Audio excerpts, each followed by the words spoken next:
Welcome to the Eric-Thompson Show. Passionate conservative fighting to preserve our constitutional rights. In this present crisis, government is not the solution to our problem. Government is the problem.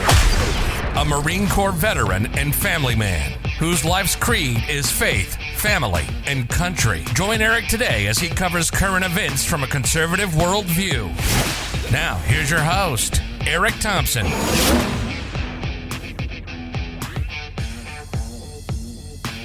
Hey, welcome to another Eric Thompson Show podcast. Thank you so much for joining me. It is February 3rd, 2022.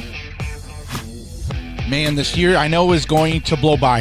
It is going to fly. I don't know what happens to the years anymore. I'll be 54 here in a couple weeks, so it is like what happened to this year, 53 for me. Thank you so much for listening in. If you want to get more information on me, head over to the website, eric-thompsonshow.com. ERIC, that's eric-thompsonshow.com, or you can try typing in talkshow.com. That should get you over there. I also own two small social media platforms. One is magabook.com. The other is twellet.com. That would be your Facebook and Twitter alternatives. And there's, couple thousand people on those that are just talking on a regular basis because they want free speech. So if you go over to those, look for admin or Eric Thompson, and you'll be able to get a hold of me. I'm on the normal social media platforms, Eric Thompson, ET Talk Show. But the easiest thing to do is go to the website. With another day down of news, because this is evening for me, and after I have been writing political articles all day, because that's what I do, you can find those on the website, hundreds and hundreds and hundreds of political articles, and we'll go over a few of them today. There's this constant drumbeat that I hear in my head as I look at politics. And it's this. People who love liberty are always the ones that have to fight to keep it. People that want the government to be a nanny state are the ones that are always trying to take it. So we want to preserve liberty, and even from the time the industrialized revolution kicked in the United States, as people start to move into the cities and people start pursuing money, and then there's less people farming, and then it's like, okay, well, we have people that are sick and old, and so maybe we should do a social security, and then we need a Federal Reserve to make sure we can never go into a depression again. And they just get in these huge pockets of humanity. And it seems like the more people you get in a decision or in a growth, then you end up having more of a progressive mindset, because there's always going to be, statistically, people that are poor, that are lazy, that are injured, that have disabilities. So the more people you put into the pot, then there's going to be more of a demand on the government. And our federal government is so big, and it's been coddling certain groups in the United States for so long, that this idea of them not being able to complete this conversion over to some type of mystical utopian Marxist experiment that can't work, and it's never worked. But the people that are making the money, the people that are rich and getting more wealthy, most of them are older white people. So they can keep passing laws, and they can keep promoting things, and they can keep moving obstacles out of the way from parents trying to prevent teachers from teaching their children that America's bad, etc. This is why the time is getting short for the attempt to save the constitutional republic. And I wrote about this in one of my articles is that we are, as the greatest generation, the World War II generation, as they're dying off, and then we have the baby boomers, the Vietnam, Korea, and then as they're getting older, and then Gen X, I guess, is me. But once we get down to the millennials and below, then it's like, wow, why is there all of a sudden a 40, 50, 60% interest in socialism? Why are they so quick to wear masks? Why are they okay to march in the streets? Why when the data comes out, are they more suicidal, more depressed, hopeless? Why are they rejecting God at the same time that they feel no hope? At this point, and if you listen to my podcast on a regular basis or look at my articles, I'm going to keep pushing the idea of deconstructing of our government system, the federal government, back to the states. Because as we go through the podcast, you're going to see what the left is doing. They're messing with maps now to try to steal some House seats. They will do whatever they have to do to maintain power. So when you have one side, when you have the Democratic far left side, the progressive side, which progressive is an interesting term because moving away from liberty, freedom to government control, that's not progressing toward quality of life, that's progressing toward tyranny. But the Democratic left, they are honestly godless. They're liars. They coddle the communist. They will do whatever they have to do to stay in power, and they don't care if China's buying up the United States, buying up our homes and our businesses and corporations. They don't care.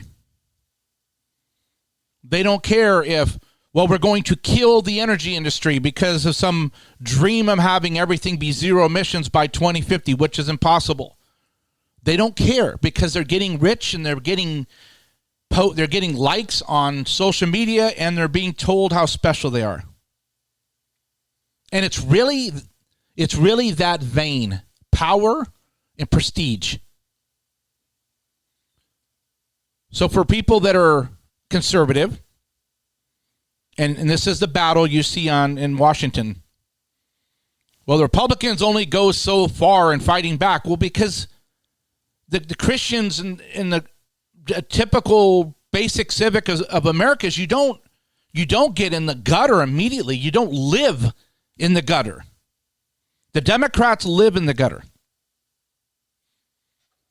And I know there's thousands of talk shows, and I'm just trying to share my heart. I'm not going to be some big polished show because just trying to go over the top stories today and then get out and sell some advertising. And I have 2 sponsors we'll go over because that's just, there's basic costs. But the fact is we're just dealing with morality issues. And let's go through some examples here. I wrote an article today called Snowflakes. Georgetown is considering putting in a cry room for students that are offended by tweets. I started out this way. For close to 250 years, men and women of the United States have prayed, dreamed, and fought for their liberties in the most successful governmental experiment in world history. A nation that asserts that its citizens' rights come from God, not from government. As what many call, quote, the greatest generation, unquote, those Americans who grew up during the Great Depression and fought in World War II and whose labor helped win it, as they pass away, there is a new focus on who in the millennial or Gen Z generations will lead the nation into the AI robotics future. So guess what happens here? As I was looking around, we're already dealing with safe spaces on campuses. If you don't know what a safe space is, probably in the last 10 years, I've been on some colleges where they actually have these spaces identified on the maps. A safe space is a place where a student can go if they are not completely happy, where nobody can be around them while they're in this cocoon that can possibly make them feel bad, convicted, or challenged. So let's put this in context. These are young adults that are going to college to learn how to lead or to participate in the economy, to be well-rounded and educated. Yet they need rooms where they can go and cry and hide. And this is for some reason normal. It's normal for the left. I put in this article here, in the next step in the evolution of these mentally crippled young adults who appear to have arrested development, their safe spaces, which are available on many college campuses, may not be enough. These spaces allow students to escape from those who will not coddle them, but now somewhat an additional room set up for them to hide from a mean world. For example, there's a demand for a cry room comes after Georgetown law students. These are students going to the prestigious school, Georgetown University, the law school. You know, the Hoyas. Where students took offense to a constitutional law scholar, Aya Shapiro's tweets. He criticized President Joe Biden's affirmative action Supreme Court nomination process. This is what freaked them out. Here's his tweet. Because Biden said he's only considering a black woman for Supreme Court. His nominee will always have an asterisk attached, fitting that the court takes up affirmative action next term. And then one more. Objectively, the best pick for Biden is Sri Srinivasan, who is a solid progressive and smart, even has identity politics benefits as the first Asian Indian American, but alas, doesn't fit into the latest intersectionality hierarchy, so we'll get a lesser qualified black woman. That's it. And guess what happens?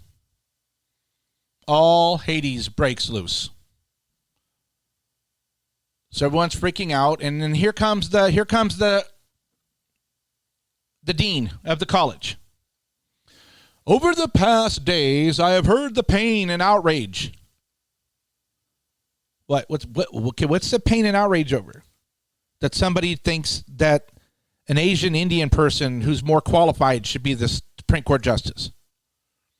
I've heard the pain and the outrage of so many at Georgetown Law, particularly from our black female students, staff, alumni, and faculty.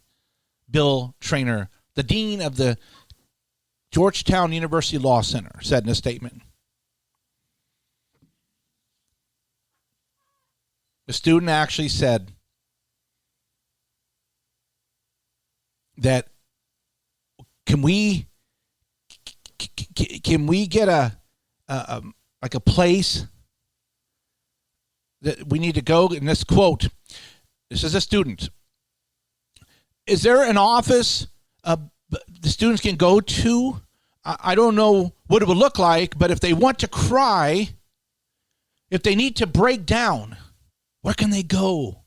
Because we're at a point where students are coming out of class to go to the bathroom to cry. I finished with this. The students do have a radical social justice warrior supporting them. Associate Vice President and Dean of Students, Mitch Balin. Mitch said he agreed with the students, telling Cry Room Girl, quote, "It is really, really hard to walk out of class or a meeting in tears. And you should always have a place to go on campus where you can go to. You should always have a place. Quote, if you're finding that you're not getting the person that you want to talk to or not getting the space that you need, reach out to me anytime and we will find you space." unquote. So this generation of Marxists, think about how screwed up this is. They're snowflake Marxist. Strange bedfellows, if I have to say so myself. All right, let me go to my first sponsor here, Pure Talk USA. Inflation is out of control. You guys know this. Cars, gas, groceries, housing, everything's going nuts. Interest rates are about to go up, the Fed said. If you're with AT&T, Verizon, or T-Mobile like I used to be, now this is real deal. I've been on this service for 18 months. If you're with AT&T, Verizon, or T-Mobile, you're paying way too much for your cell service. Why are you blowing about $800 per year per family, or $8,000 over a decade? You need to join the mass exodus from Verizon, AT&T, and T-Mobile like I did. Pure Talk uses the exact same 5G network, the same exact towers as one of the huge carriers, but when they send you your bill, it's about half. The average family saves $800 a year. Now, you get to keep your phone. You keep your phone number. So nothing's changed. You have the same coverage. You have the same bars on your phone. But when you get your bill, it's about half. And if you go over on your data, they don't charge you extra. You don't get a surprise whopping bill because of it. The CEO is a U.S. veteran, so he knows what it means to serve. And the cool thing, too, is their customer service is in Atlanta, and you can get a hold of somebody all the time, and they understand what you're saying, and it's always been a good experience. Even though the service is so good, I've only talked to them twice in a year and a half because I get my bill. It's $63 for 3 phones. It's my cell phone bill has become a non-issue in my life. So go to getpuretalk.com. Get pure, P-U-R-E, talk.com. And you get 50% off your first month. So not only is your bill going to go down about half, the first month you'll get half of the half. GetPureTalk.com. Make sure if you have to put a promo code in, you use the promo code FLS for liberty's sake. So F, the letter FLS, put the 3 letters in, you'll get half off your first month. Or just go to puretalk.com and use the promo code FLS. Either way, you're going to cut your bill way down. I said, average family, if they stay on for 10 years, which most people don't change when they like the service, it's $8,000 over 10 years. Awesome. All right, let's keep going down here. Tonight's podcast, we're going over the deceptive, lying leftist.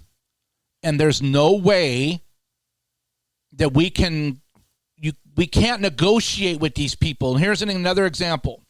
So we had the snowflakes demanding a cry room at Georgetown Law. Because the guy said that the most qualified person should be the Supreme Court justice, not just because somebody's black and happens to be a woman. This is from Gateway Pundit. Here's how Democrats plan to rig the 2022 elections. Isn't that special? We can't just get on the field and have a fair contest and the best people win. No. This is from Douglas Golden of the Western Journal. When Republican-controlled state legislatures set congressional districts in a manner that's beneficial to the GOP, that's gerrymandering or disenfranchisement.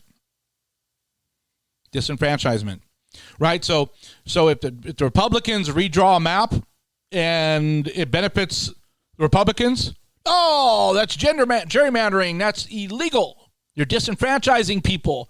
Oh, it's terrible, terrible, terrible. But when Democrats do it, doesn't matter how egregiously it's done, it's simply just redistricting. What's the problem here? If you're the type that gets outraged at cynical redistricting, egregious is the only word that can be used for the new map for the New York State that the Democrats have drawn up. And it is unbelievable. It flipped everything around, and so now the new map is going to have 20 Democratic-leaning seats and only 8 Republican, or 4 Republican-leaning and 20 Democratic. If you remember the last cycle, it was tilting a little bit to the Dems, but after this new map goes in, according to 538, quote, the proposed map has an efficiency gap of Democrat plus 9, but that understates how severely it would tilt the playing field toward the Democrats. So that basically they go in where they control the state legislatures, and they just go and they just illegally disenfranchise conservative voters in areas of the state by basically redrawing the maps to bring in enough liberals into their area, which doesn't make any sense on the map, so they can preserve enough House seats to try to keep from losing the House in November.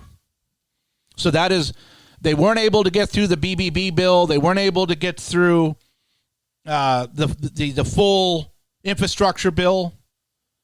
They're kind of stalled, the Democrats. So why not? Let's go steal some House seats from Republicans by redrawing the maps. And even though they're not legally done, let's see if a liberal court will stop them in these states. But they won't, because listen to this story from Fox News, Matt Leach. Black Republican from Virginia, a delegate, says that the Black Caucus rejected him. State Delegate A.C. Cordoza calls the rejection from the Black Caucus a spit in the face. You're hearing this right. A black Republican in the Virginia General Assembly said he was barred from joining the Assembly's Black Caucus. They said to me, I'm not black enough to be in the Black Caucus. What does that mean to you? Defining what black is by their liberal criteria is frankly wrong and disgusting, he said. He said, I want to represent all African Americans, not just liberal ones, and I want a seat at the table. But he's not going to get on the table. Unbelievable. The left is dishonest, they're unethical, and they'll do whatever they have to do to win. So you're keeping black representatives off of the Black Caucus to keep the separation going in the division. They're stealing Republican House seats by drawing the maps illegally. And these kids at colleges are so terrified they'll do whatever the government says because they can't even look at a tweet without needing a room to cry now. Now they have them so brainwashed, the Democrats, that Hannah Blue over at Breitbart wrote this. Most Democrats say that Republican schools should make coronavirus vaccine mandatory. Children have like a 0.002 chance of getting really sick and dying from COVID. It's almost like zero. They have a better chance of drowning or getting hit by lightning. But Democrats don't care. Most Democrats believe public schools should make coronavirus vaccines mandatory. A survey asked by Rasmussen if public schools should make coronavirus vaccines mandatory. The overall majority, when you take independents, when you take the liberals or the Democrats and Republicans, 53% said no. But when you break it down by political party, 74% of Republicans say no. Vaccinating children that have almost a 0% chance of dying from it should not happen. While a majority of Democrats, 65%, say yes. And only 29% agree with the Democrats. So there was another poll out a week ago that Democrats are okay with forcing people into quarantines and mandatory vaccines, adults too, to go lock them up like New Zealand and Australia. Why am I telling you all this? Because we're at the point that the left is going harder Marxist from the influence of the Great Reset, and they are, from especially the millennials down, they are snowflakes that are simply angry, immature, arrested development kind of like problems. And so, we should force those children that can't die from it to take a vaccine because the government says so. We should force adults who say no to lock them in their homes. Yeah, right? And I'm now a girl because I feel like one, and I can do that according to TikTok. On and on. Never any. You know what? I'm proud about my family. I'm proud of my kids. I'm proud to be an American. I love the military. I want my freedoms. I want the government to leave me alone. No. That's not how it works. All right, let's get a couple more here and then we'll be done. Did you may or may not have heard this about a month or 6 weeks ago. I wrote about it. Again, my website is eric-thompson-show.com. Biden's Homeland Security Director is now trying to play the amnesty card again because the BBB is not going through, the Build Back Broke bill. So here's how he's trying to do it. The left was trying to negotiate with the ACLU, and Biden's Department of Justice and Department of Homeland Security and Health and Human Services were having settlement talks with illegal aliens that ran across our border. And because of the laws from the Flores Agreement, the children and the parents had to be separated. That was been in law for a long time. The agreement had nothing to do with President Trump. Because they were separated, the ACLU, representing some of the families, claimed that the families had suffered trauma as a result of the Trump era policy. So here's what they were trying to do without anyone knowing. Well, we're going to give $450,000, the federal government, per the ACLU lawsuit, for every illegal alien that was separated. It's about $1 billion that these illegal aliens were going to get from the American taxpayer. More than was given to the 9/11 victims, the survivors. Well, guess what? When this got exposed through my articles and other people, Biden dropped the plan. Because first he said, of course we're not going to do that. Then he found out, we are doing that. Well, then he finally said, we're not doing it. As 63% of the Americans said, no way are we giving them $450,000, especially during a quote-unquote pandemic. So here's the plan. Because it's all about flooding the country with people, giving people citizenship so they can vote, eventually long-term, 2/3 of the states to get rid of or rewrite the Constitution. So what does Biden's Department of Homeland Security Secretary Alejandro I Hate America Mayorkas say now? He's urging Congress to switch the $450,000 payment for people coming in the country illegally to citizenship. Yay! That's fair. Yeah, you come in the country illegally, you violate the laws. They try to give you $450,000 because of that. Can't give you money. Well, then we're just going to throw around citizenship, and we will. The White House is supposedly 100% supportive of it. And then guess what happens?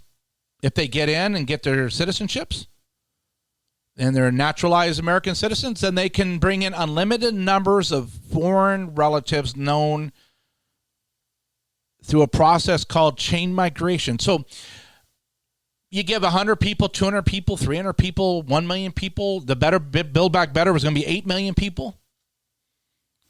They get to bring their families in, then it's 30 million or 40 million.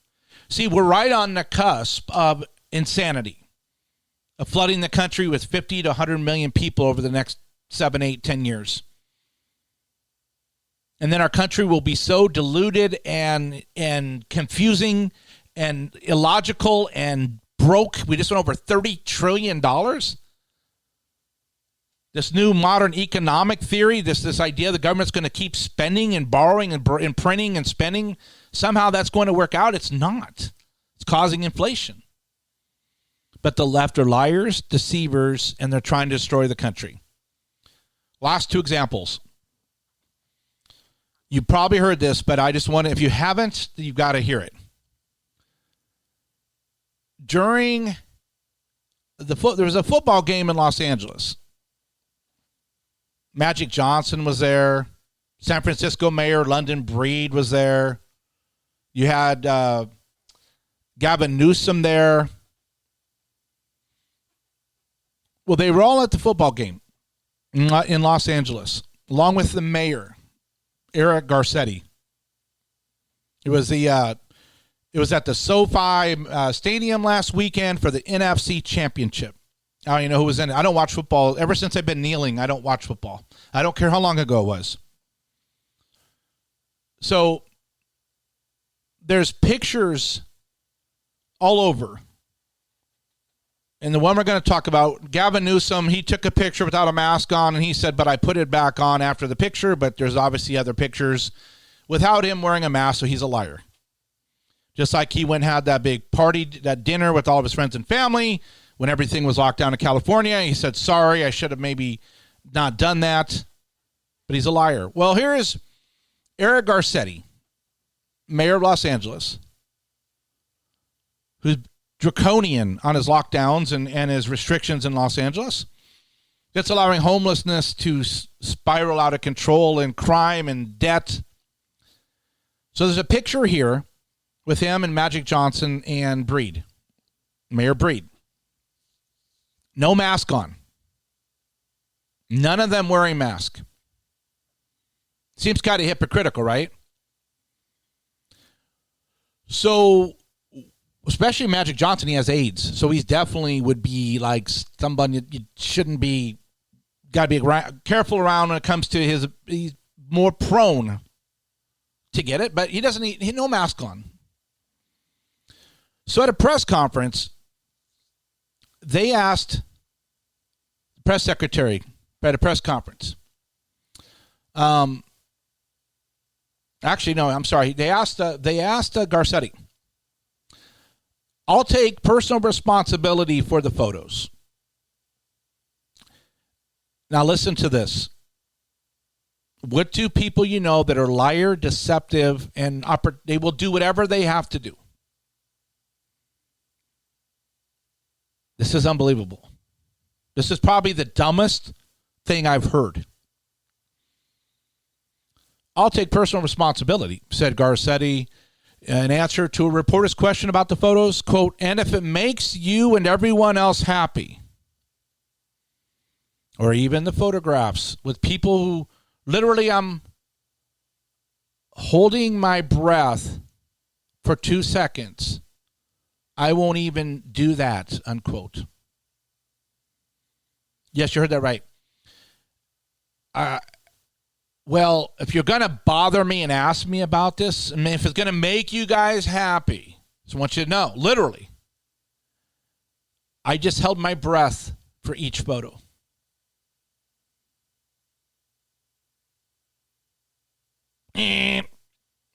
But that's what liars do. For some reason, it's hard, and then we'll do our last story here. For some reason, it's hard for people to hear people to get called what they are. I don't know why that is anymore. Biden, there was a story I didn't get to, but I guess he went to do a speech today, and there was a black American male, pretty buff. It was about guns. That's right. He wanted to get the DOJ to go after guns more. And he goes up and he starts feeling this guy's biceps and goes, these are real guns. Biden's a creepy, old, senile man that touches people. He doesn't know boundaries. That's why he was messing with the women all the years. And he lies. He got caught for plagiarism. He's just lied about law school. He lies and his family's lies. The new book came out from Schweitzer that the family's documented $31 million's gone into the Biden coffers. We got to call people what they are. And Democrats are liars. I'm not saying Republicans are perfectly moral. I'm saying that the group that's in D.C. and in these blue states, running these states, are deceptive. The people in Hollywood are deceptive. They're all part of the plan. Last one here. Did you guys ever watch? It was called The Singer, Masked Singer, something. I watched it. We'll get to the article right now. Cassandra Fairbanks wrote this on Gateway Pundit. Quote, Masked Singer, unquote. That's the name of it. I guess that's the name of the show, The Masked Singer. Okay, they have like 4 judges when I was watching it. And you've got like Robin Thicke, which I kind of knew him, and then there's this guy, Ken Jeong, whatever. He's like supposed to be some type of comedian, but he's really kind of strange.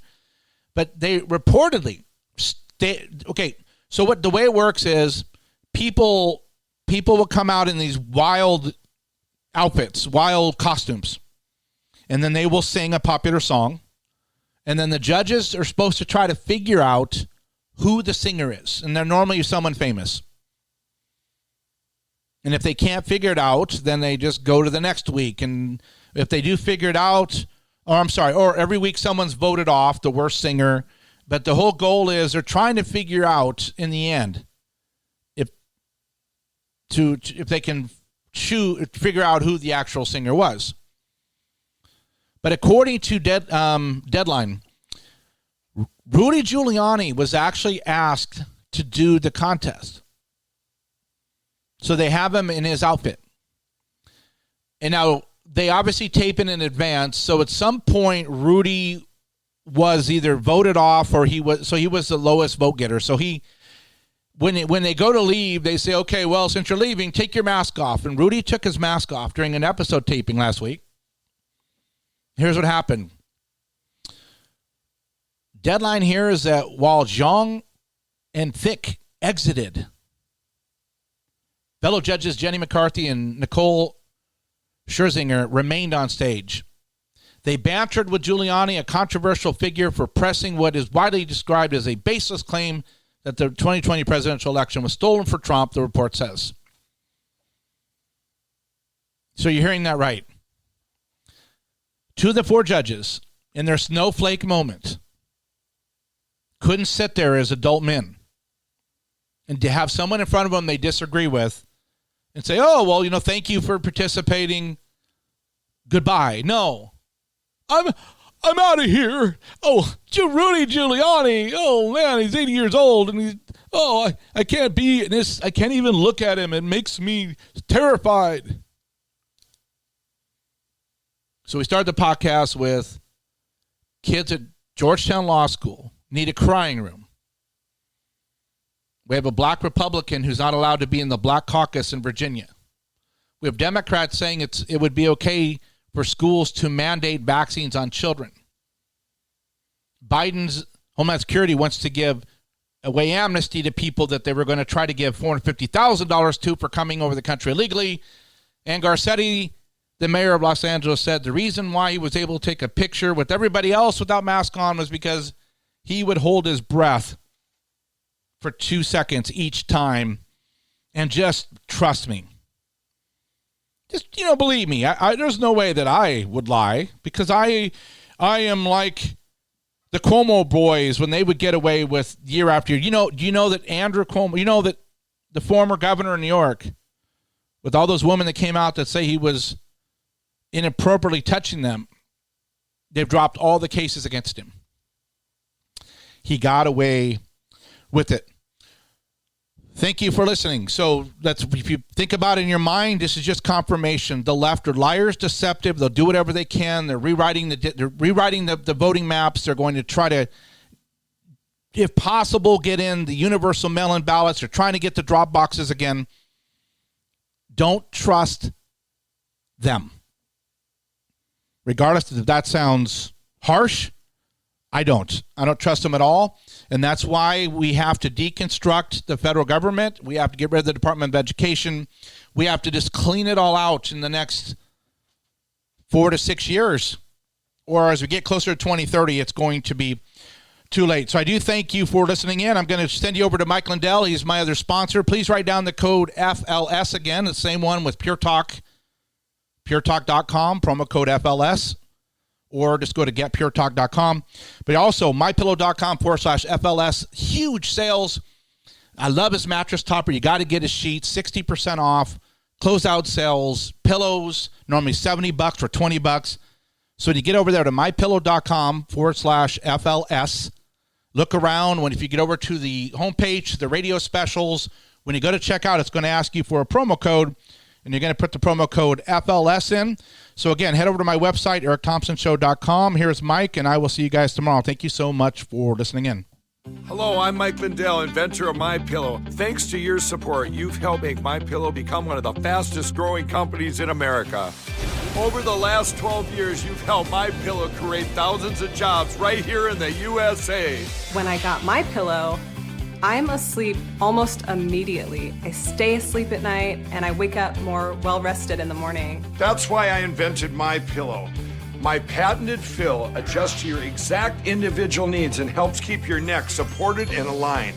I'm interrupting this commercial right now. Retailers have canceled MyPillow, and to thank you for your support, I'm going to pass the savings directly on to you. Go to mypillow.com right now to get deep discounts on all MyPillow products. For example, you can get my premium MyPillows regularly $69.98, now just $29.98, the lowest price ever. mypillow.com/FLS, mypillow.com, promo code FLS.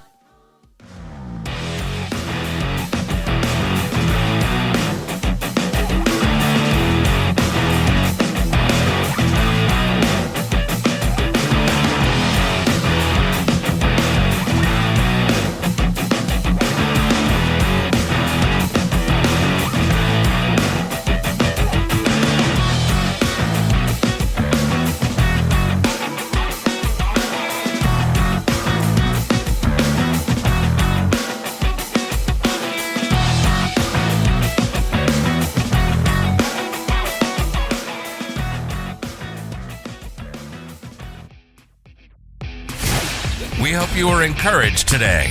Make sure to check out Eric's website for articles, podcasts, and a daily show schedule at www.ettalkshow.com and connect with MAGA supporters on Eric's social media platform, www.magabook.com.